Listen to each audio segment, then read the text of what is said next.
to start. So, my name is Jackson Adams. This is Joe Corrado, Mike Larino, and Naira Corrado back here.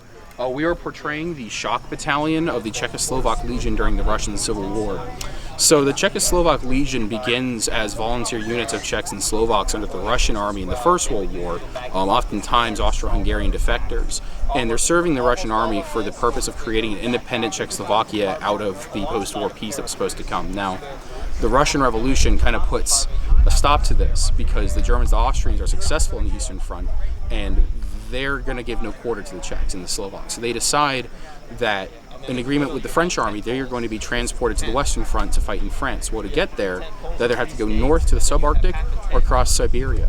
Some troops do make it out of the north before the Soviets basically close the railroads, and there's multiple incidents that lead eventually to an escalation of conflict between the Soviets and the Czechoslovaks in May of 1918 by the time that they're in Siberia, stretched along the Trans-Siberian Railroad, which we have a map over here if you want to get a close to the map at some point or now.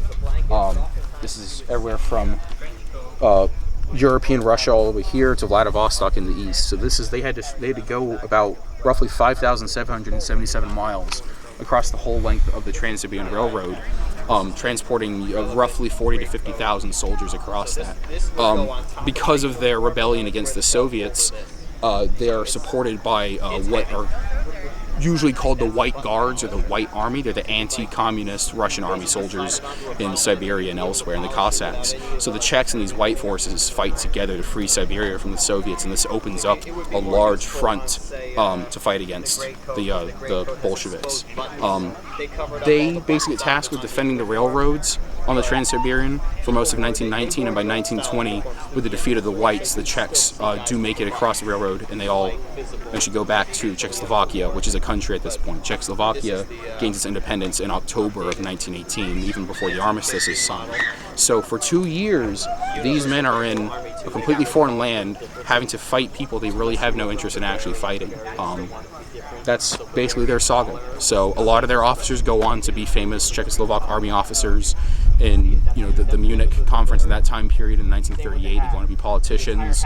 Many of them actually end up fighting as resistance fighters for the Czech resistance in World War II against the Germans. So that's their general saga as it's known. So Joe over here can talk a little bit about the kit of the shock battalion. Hi there, my name is Joe Corrado, and today I'm portraying a soldier of the 1st Shock Battalion of the Czechoslovak Legion, and I'll run you through the kit and equipment that I'm wearing.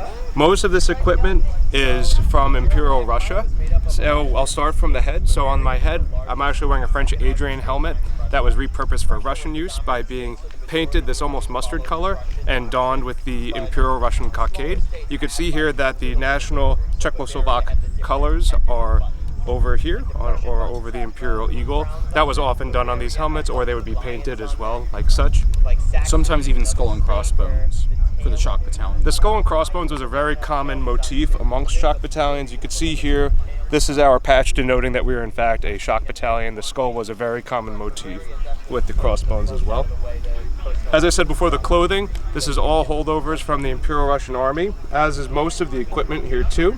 I'll go over the rifle. The rifle is the model 1891 Mosin. This was your standard issue infantry rifle for the Imperial Russian Army, also referred to as the 3-line rifle in Imperial Russian nomenclature.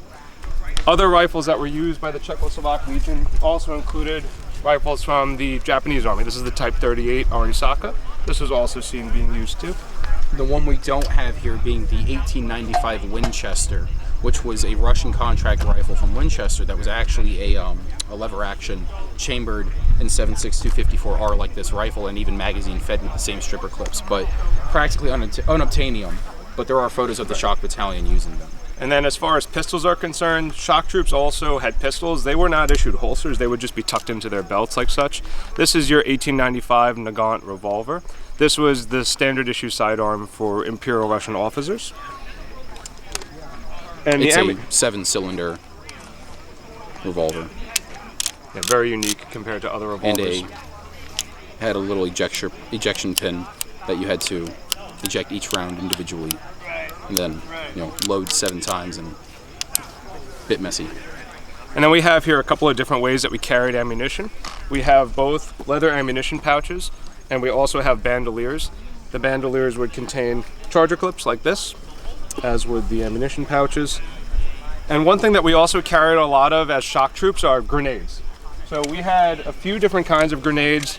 This one was adopted prior to World War I. This one was adopted basically right on the eve of World War I. And these grenades all had roughly about a 4-second fuse. They all work in essentially the same way. And you would carry several of these on your person as a shock troop, and your objective as a shock troop is essentially to get as many of these into the enemy trench as possible and cause as much destruction as possible as you advance on the enemy line. So you saw these carried in a few different ways. You would see them clipped to belts like such. We also have grenade bags. We have specific bags that are intended to carry the grenades in. We also have a couple of other implements of destruction at our disposal. I have an axe here as well. That's one tool that's used. We have shovels too that are used as well. And then going down further, we have a couple of different kinds of footwear represented. So we have Russian sapogi, which were your Russian jack boots. And these were very common all throughout World War I and into the Civil War as well. I'm wearing what are called low boots or botniki, which these were adopted as a means to save leather. And so you can see here I have my putties, or leg wraps as they were also called. So this combination of footwear gives me the same height as a jack boot, but without using as much leather. And this helps to kind of insulate the bottom here of the boots and such, keep stuff from getting in there. And that's essentially the kit and equipment of your typical member of the Czechoslovak Legion Shock Battalion. I'm just here to look pretty. He's portraying an infantryman. The one thing, admittedly, we are missing for this is the sleeve patch. The Czech Legion adopts sleeve patches as opposed to shoulder boards like the Russian army had been wearing prior to 1918, because shoulder boards were seen as almost a sign of like the aristocracy in the old order. There are multiple white Russian units that actually fight even without shoulder boards early on because they weren't, monarchist or kind of that old order of officers. So your unit would have been signified on your arm in a patch. Like, so obviously for us, you saw the red triangle with the skull. A lot of the Czech rifle units would be a shield, and it would have a number denoting what regiment you were part of. Now, there were 2 divisions, so each division has, I believe it's 4 regiments each, and it's very interesting because the Czechs, they retain a lot of their culture in forming these units, and they name them after historical figures. The 1st Rifle Regiment, for example, was named the 1st Czechoslovak Rifle Regiment of Master Jan Hus. Jan Hus was a famous priest who the Hussite Wars that the Czechs fight in the 15th century comes from, a very famous event in Czech history.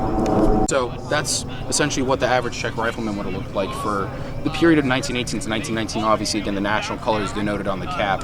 Around 1919, they started developing their own uniforms.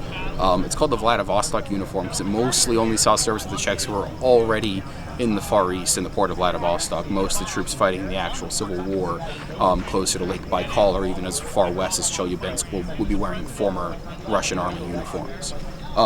Over here we have a map of the Legion's actual travel across Russia. This came with a reference book that we have down there that was published very recently with hundreds of photos that had never been digitized before about the Czech Legion during World War I and the Civil War. So this map is just showing how far they had to go. I mean, again, almost 6,000 miles of tundra, taiga, enemy partisans, anything you can think of, these guys had to contend with. Up here is a portrait of Tomáš Masaryk, who's kind of the father of the Czechoslovak nation. He really pioneered the political side of the Legion during World War I. He was in Russia advocating for the formation of these army units. And when the revolution happens, the Russian Revolution happens, he was actually very much like, hey, let's not be involved with this, let's go home, basically, because the Russians were going to be leaving the war. But he was instrumental in forming the Legion into something more than just a military body, but also a political movement. So that's who he is. And that's kind of it. Thank you. Yeah.